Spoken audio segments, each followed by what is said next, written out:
Hey, everybody. Okay, all right, hear me out. Can we talk about Star Wars?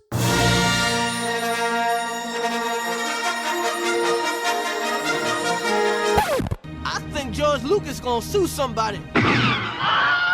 Hey, that's right, it's Bo. I'm back, and we're going to be kind of doing a little wrap-up on Ahsoka. Was Ahsoka good, actually? Yeah, kind of. Look, I didn't hold back any of my thoughts that I really was kind of disappointed with the overall kind of direction they ended up taking the Ahsoka series to really be more of like a follow-up to Rebels. I like Rebels. I think Rebels deserves a follow-up. I think this is a really awesome follow-up to Rebels, not to mention setting up the return of Thrawn and basically everything that we're probably about to experience in the world of Star Wars on the big screen, on the small screen, and all the screens in between. And so when you look at the series as a whole, you know, remove the Ahsoka from it and like look at what this is, it's actually really fantastic and really well done.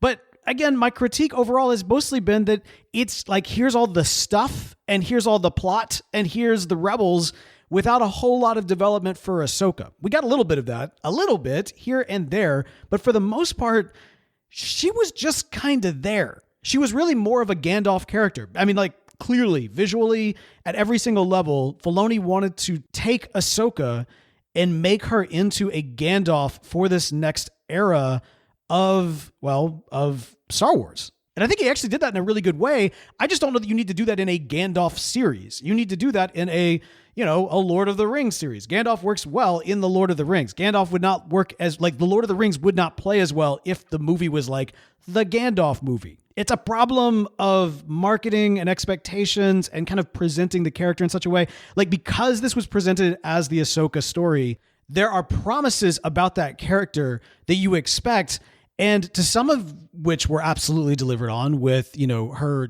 dynamic with Anakin, especially now that he is one with the Force. And what does that look like for both Anakin and Ahsoka, their relationship, her fears about who Anakin was, who she is. She left the Order, and so now she's on her own, but she's now defining in this post-Jedi Order era, what does it even mean to be a Jedi? She's going to the people that the Jedi Order would have absolutely, you know, never turned to for recruits or for bringing into the fold.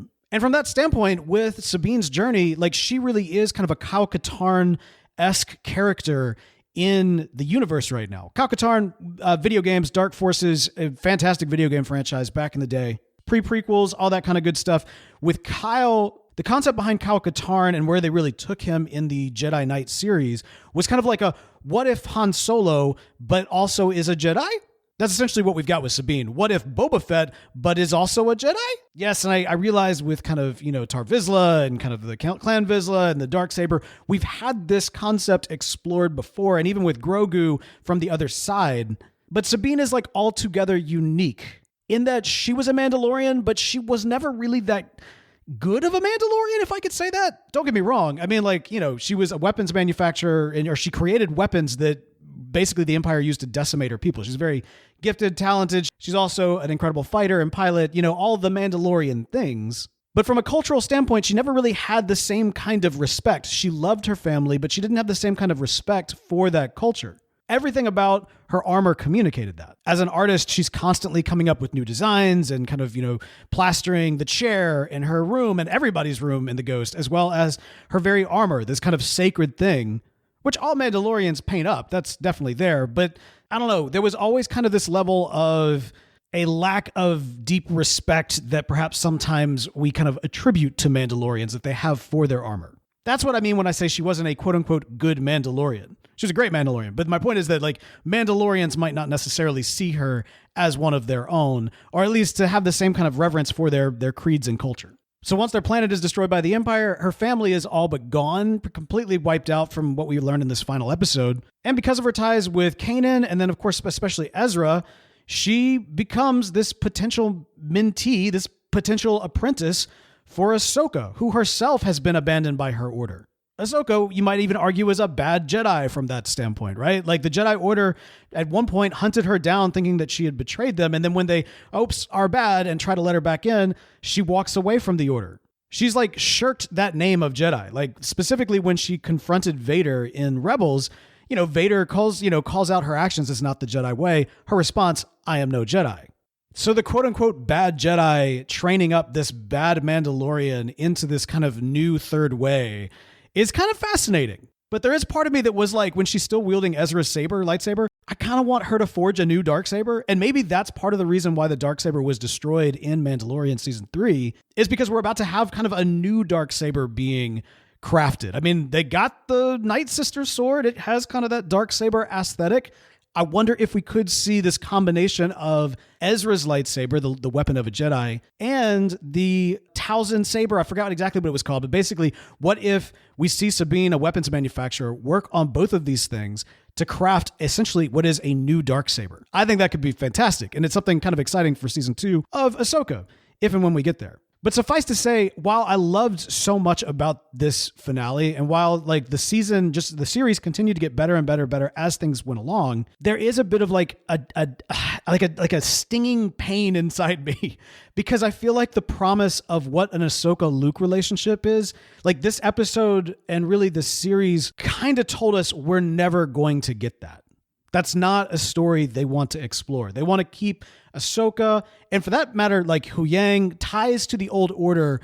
They want to like cast them so far off, they're basically in a galaxy far, far away. But they want to give Ahsoka the opportunity to still have her own story. And I think Season 2 might actually present us with more of what, even though we won't get the Luke of it all, I think more of a Ahsoka focus in Season 2, because it is going to be about her relationship with Sabine, obviously Sabine's relationship with Ahsoka, and what's really going on. At the very end, we see Baylan, which, God, Lord, pour some out for this man. I hate that we've lost this actor for so many different reasons, but the fact that they're going to have to recast this character is just tragic. But we see him standing on what appears to be a statue or 3 statues of the Mortis gods. Now, if you're not familiar at all with the Clone Wars, you have no idea who I'm talking about. But I highly recommend you check out I think it was like a trilogy of episodes, but the Mortis episodes of Clone Wars are clearly about to be very important. It's notable that the father is there and the son is there, but the daughter's statue has crumbled and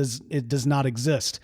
I don't want to spoil the Mortis trilogy, but it's very possible that this could be ties to what happened in that narrative, in that story on the Clone Wars. Also, the statue that is not present is also very tied to the owl that we constantly see showing up around Ahsoka. And given the fact that we have seen Ahsoka go on this kind of rebirth journey, that they are bringing her in kind of this Gandalf-esque, way, you can kind of potentially see what they're doing with Season 2 and where they're potentially taking Ahsoka. I would not be totally shocked to see Ahsoka step into kind of the role of the daughter, and for Anakin, assuming that he's going to be a heavier part of Season 2, which I really hope he is, Anakin kind of stepping into the role of the father. This leads the opening of the son, which Anakin kind of was, I guess, being kind of tempted to when we saw him in Clone Wars. But ultimately, the father saw Anakin as his ultimate replacement. And so what is Baylan after? It appears that Baylan's going deep, y'all. Like his his ambitions is no less than godhood. And so we may very well see a situation where Baylan hopes to step into the role of the son, although it may be his apprentice ultimately who does that, or it may be Sabine. I don't know. It's just very interesting that they're about to play with some very deep Star Wars lore, very high concepts that come deep into from the minds of George Lucas himself, and things that most Star Wars fans are not familiar with. So Season 2 has got me hyped. I'm really excited to see what they do with it and where they kind of bring Ahsoka. This was never really the journey that I had hoped for that character, but I've kind of made peace with it, and I'm really excited to see where it goes. So yeah, was Ahsoka good actually? Absolutely. It was a really fun series. It was great to see the return of Thrawn in such a massive way. It was also really interesting to pick up with a lot of those Rebels characters post-Civil War, Galactic Civil War. While I didn't get everything I was hoping for, it was still insanely entertaining, visually just beautiful to look at, and, some solid storytelling. It's Lord of the Rings, but Star Wars. And with wolves everywhere. And from Dave Filoni, I'd expect nothing less. Anyway, that's going to do it for me for today. What'd you think? Did you end up liking Ahsoka? Was it good, actually? Let me know your thoughts. You can follow me on Instagram @Incognito there. That's going to do it for us for today. But don't worry, I'll be back in a flash.